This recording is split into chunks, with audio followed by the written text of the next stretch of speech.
हेच्या मागचा उद्देश म्हटल्यार जे आताचे हे आमचे जीवन पद्धतीचे हे खूबशे प्रकार बदललेले आसा। त्या कारणान हे कार्यक्रम सादर करून लोकां मदीं एक जागृती निर्माण करून जे की आमी कितें खावंक जाय कितें नाका, भुरग्यां बाळांचेर कशें आमी तांकां आहार दिवंक जाय।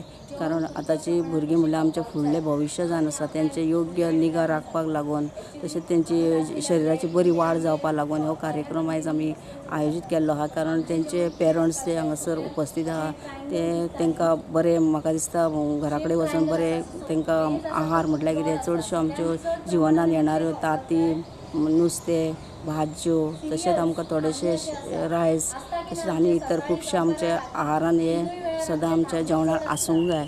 तशें कडधान्य तेन्ना हे इतले आमचे कार्यक्रमांसून साध्य जाता ह्या लोकां पर्यंत ही जागृती जावची आनी हे प्रत्येक घरान हे अशे पदार्थ करून हे आमच्या भुरगीं जी आसा ती तेंच्या शरिराक लागून हे योग्य तांकां वाडचे आनी तेंचें शरीर बरें बळकट जावन ही येणारी पिढी आमची बरी सुदृढ जावची। असले कॅम्प सगळ्या पंचायत मंडळांनी घेवपाक जाय। हेजो जणू करून हो फायदो सगळ्या आमच्या नागरिकांक जो आहार जो पद्दत जी आसा आयज आमी चडशे फास्ट फुडाचेर कडेन वयता। सगळ्या गजाली ज्यो स्थानीक ज्यो कितें भुरग्यांक ल्हानपणा पासून आवयचें दूद आनी ज्यो भाज्यो आनी जे आहार जो आसा तो वेगळो बरो मेळपाक जाय आनी तितूनच सगळ्याची भुरग्याची वाड बरी जाता। अशें सगळ्या पंचायतींनी श्रद्धा भक्तीन हो बरो सुत्त कार्यक्रम हो केल्लो आसा आनी हेच्या फाटल्यान director of health primary health centre बेतके हेंच्यांनी तांकां पाठबळ दिल्लें आसा।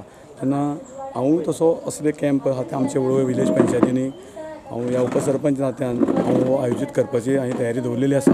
कांय दिसांनी हांव असो कॅम्प वळवय आमच्या पंचायतीन घेतलो। From the 1st to the 7th of September, every year we celebrate the Nutrition Week.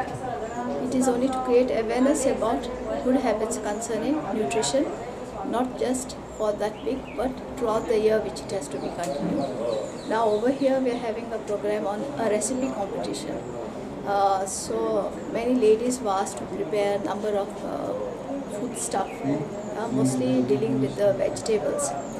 And they were told that the food that they prepare, the recipes that they prepare should have energy foods, foods which will give them a lot of nutrition and increase their immunity, and also foods which will help in their growth. So you can see over here that there are different types of vegetables preparations, as well as chapatis are there, then parotas are there. So a lot of this we will be judging on this nutritious recipes that they have done to see which one carries all the nutrients that are necessary for a healthy growth in a child.